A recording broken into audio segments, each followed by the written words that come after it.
नमस्कार साथियों, आप सभी का स्वागत है हमारे YouTube channel DN Jha official में। साथियों, अभी जो शिक्षक बहाली 7वें चरण से संबंधित और पूरे देश में काफ़ी उथल पुथल मच गई है जब से बीएड के अगेंस्ट में डिसीजन आया है 1 to 5 में बीएड वालों को एलो नहीं किया गया है सुप्रीम कोर्ट के द्वारा। इसके बाद से काफ़ी उथल पुथल देखने को मिल रही है और इसी बीच आज दोपहर से सोशल मीडिया पर एक खबर आग की तरह फैल रही है और यह खबर है कि शिक्षक बहाली में 18 माह का डीएलएड मान्य नहीं। तो साथियों, आज हम अपने इस वीडियो में इसी खबर की तहकीकात करेंगे और इसकी सत्यता को समझेंगे। तो आप निश्चित रूप से अंत तक बने रहें और आपका इससे संबंधित जो भी प्रश्न आपके मन में घूम रहा है वो निश्चित रूप से इसका समाधान हो जाएगा।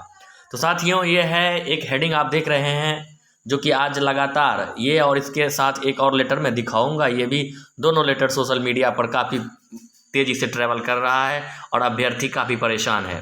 तो इसकी सत्यता की हम जांच कर रहे हैं और आपके बीच तथ्य को रखने की कोशिश कर रहे हैं। तो साथियों, ये है कि शिक्षक बहाली में 18 माह का डीएलएड मान्य नहीं। ये जो खबर है साथियों, जो आप हेडिंग देख रहे हैं, ये बहुत पुराना है। ये 2019 की बात है। ये 2019 में जब शिक्षक बहाली का बिहार में आवेदन चल रहा था तो उस समय इस प्रकार की खबर आई थी। और ये खबर चूँकि आनन फानन में आप सभी जानते हैं कि बहुत सारी बातें थी उस समय, शिक्षक बहाली को लंबा खींचना था, इस प्रकार से इस तरह के न्यूज बने थे। और इस तरह से कहा जाए कि NIOS वालों को जो 18 माह का कोर्स जिसका जिक्र किया जा रहा है, वास्तव में इसकी चर्चा करेंगे। 18 माह का कोर्स नहीं है, ये 2 ईयर्स का कोर्स है। इसमें फर्स्ट ईयर और सेकेंड ईयर का तमाम उसमें मार्क्स को दिखाया गया है और सब कुछ दिखाया गया है। उसमें 6 महीना का इंटर्नशिप भी शामिल है। जो भी है इसकी चर्चा हम बाद में करेंगे और आप सभी जानते भी हैं। तो इस तरह के जो सनसनीखेज जो आप देख रहे हैं खबर, ये 2019 की है जब शिक्षक बहाली बिहार में चल रहा था और अभ्यर्थियों को शिक्षक बहाली में शामिल होने से रोक दिया गया था NIOS वालों को। इसके बाद एक और खबर जो साथियों चल रही है, आप सभी जानते हैं कि ये खबर थी, इसकी चर्चा हम बाद में करेंगे, पहले इसकी चर्चा कर लेते हैं। तो ये जो हुआ, तो सबसे पहले इसके बाद जो मैटर पटना हाई कोर्ट में गया, पूरे भारत में पहली बार जो NIOS डीएलएड से संबंधित जो मैटर गया वो पटना हाई कोर्ट में गया और पटना हाई कोर्ट में अभ्यर्थियों को जीत मिल गई। और इसके बाद शिक्षा विभाग ने NCTE से मार्गदर्शन मांगा और NCTE ने पटना हाई कोर्ट के जजमेंट को मान लिया और कहा कि हम इसके खिलाफ अपील नहीं करेंगे। अर्थात NCTE ने NIOS डीएलएड जो कि उन्होंने पहले ही से अप्रूव किया था, इसको मान लिया कि नहीं, हम इसके विरुद्ध नहीं जाएंगे, क्योंकि इसके NIOS डीएलएड वालों के पक्ष में सारा साक्ष्य मौजूद था और निश्चित रूप से वहाँ कोई संभावना नहीं बन रही थी इसको अपील करने का या आगे बढ़ाने का। तो निश्चित रूप से इस जजमेंट को मान लिया और फिर बहाली में NIOS वालों की एंट्री हुई और बहाली भी हुआ और बहुत सारे अभ्यर्थी अभी भी साथी लोग जो हैं NIOS से जो डीएलएड किए हुए हैं और बिहार में नौकरी कर रहे हैं। इसके अतिरिक्त ये जजमेंट कई राज्यों में गया, कई राज्यों के उच्च न्यायालयों में, त्रिपुरा में भी, उत्तराखंड में भी, और जहाँ जहाँ उच्च न्यायालय में ये मामला गया वहाँ पर NIOS डीएलएड वालों को जीत मिली। जीत इसलिए नहीं मिली कि वो लोग बहुत बेहतरीन ये लड़े वो किए, जीत इसलिए मिली कि इनके पक्ष में तमाम सबूत है। NCTE ने कोर्स को पहले ही केंद्र सरकार के अनुरोध पर उसको अप्रूव्ड किया है। NIOS को इसको कोर्स कराने की जो इसकी जवाबदेही दिया गया है और संसद के दोनों सदन में, लोकसभा, राज्यसभा, इन सभी जगहों से इस चीज़ को, इस बिल को, जो सभी अनट्रेंड शिक्षकों को ट्रेन करना था, ऐसा बिल लाया गया था और दोनों जगहों से इनको पास करा करके ये कोर्स कराया गया था। तो इसके विषय में बातें करूंगा तो बहुत लंबी हो जाएगी, लेकिन ये कोर्स हर जगह जहां भी गया उच्च न्यायालय में ये कोर्स वैलिड हुआ। इसके बाद बात करते हैं साथियों, आज ये भी एक लेटर पूरे सोशल मीडिया पर घूम रहा है। और होता क्या है कि एक कहावत है ना कि सच सदियों से पैदल चल रहा है और झूठ रथ पर सवार होकर चल रहा है। तो झूठ रथ पे सवार होकर दौड़ रहा है और सच चलता है पाँव पाँव सदियों से। जो गलत न्यूज आते हैं, जो सनसनीखेज बातें होते हैं, उसे ज़्यादातर अभ्यर्थी देखना भी पसंद करते हैं और देखते हैं और ये खबर तेज़ी से फैलता है। लेकिन जो सच होती है वो बहुत धीरे धीरे फैलता है, बहुत धीरे धीरे लोगों के पास पहुंचता है। ये भी एक लेटर है साथियों, इस लेटर को मैं आपके बीच रखना चाहूँगा। ये राष्ट्रीय अध्यापक शिक्षा परिषद के द्वारा जारी किया गया है 6/1/2021 को। जब ये कई राज्यों के उच्च न्यायालयों के द्वारा जजमेंट दिया जा रहा था और इस तरह की जो परिस्थितियां आ रही थी, उसी सिलसिले में उन्होंने ये लेटर जारी किया था। शायद किसी राज्य के द्वारा ऐसा मांग किया गया था, या हो सकता है इसमें हम आगे पढ़ेंगे तो क्लियर होगा। हो सकता है कि केवीएस के द्वारा ही ऐसा पूछा गया हो कि एनसीटीई को शामिल किया, एनआईओएस डीएलएड अभ्यर्थियों को शामिल किया जाए या नहीं किया जाए। तो इस लेटर को पढ़ते हैं, क्या है देखते हैं।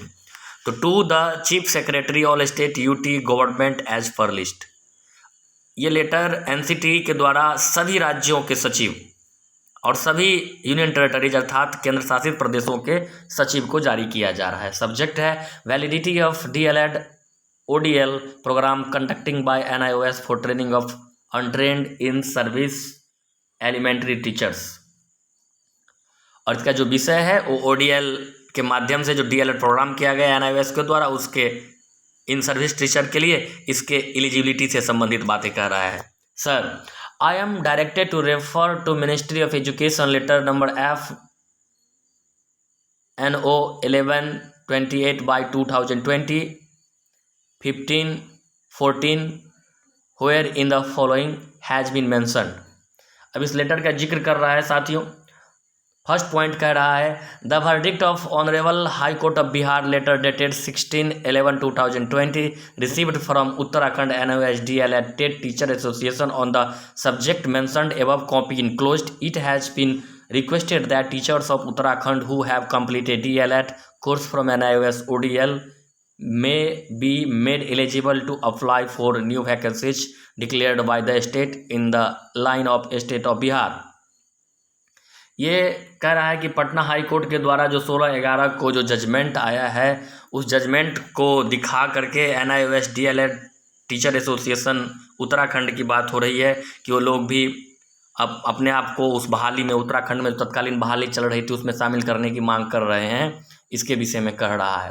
फिर दूसरा, it would be pertinent to mention here that high court of Bihar in CWJC number 19842 यानी 19842 of 2019 has ruled vide its order dated 11/21/2020 that the NIOS DLED ODL clear teaching working in government aided private unaided schools shall be allowed to apply for appointment as elementary teachers training degree DLED be considered as recognized degree for the same।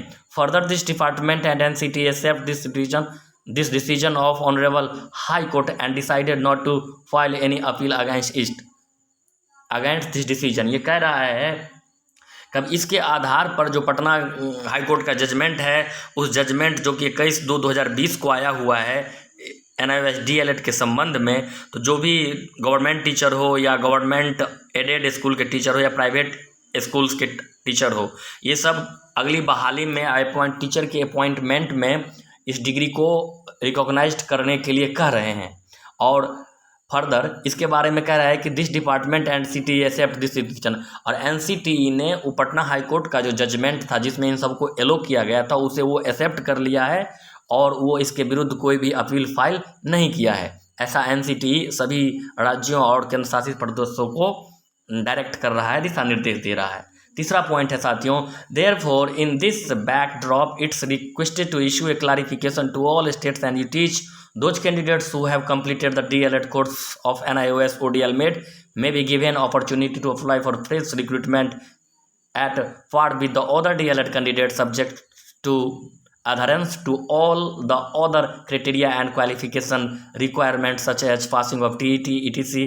as per the NCT notification dated 23/8/2010 as amended from time to time and any other as mandated by the state। This would avoid unnecessary future references courts cases on this issue। A copy of the clarification issued may also be forwarded to this ministry।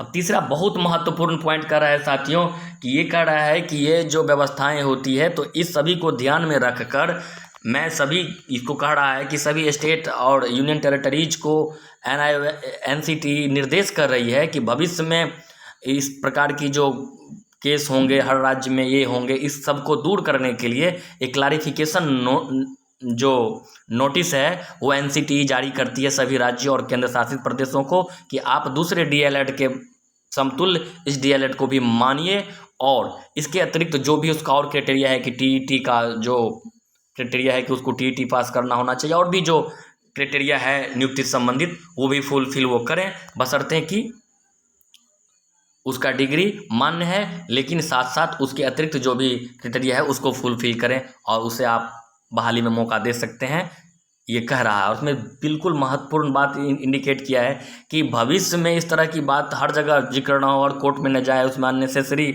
जो court cases हो, उससे बचने के लिए ये notice जारी कर रही है एनसीटी राज्यों और केंद्र शासित प्रदेशों को, और इसकी ही एक कॉपी जो है ना इसको ध्यान में रखकर केंद्र सरकार को भी दे रही है। तो साथियों, ये तो बहुत कम चीज़ है।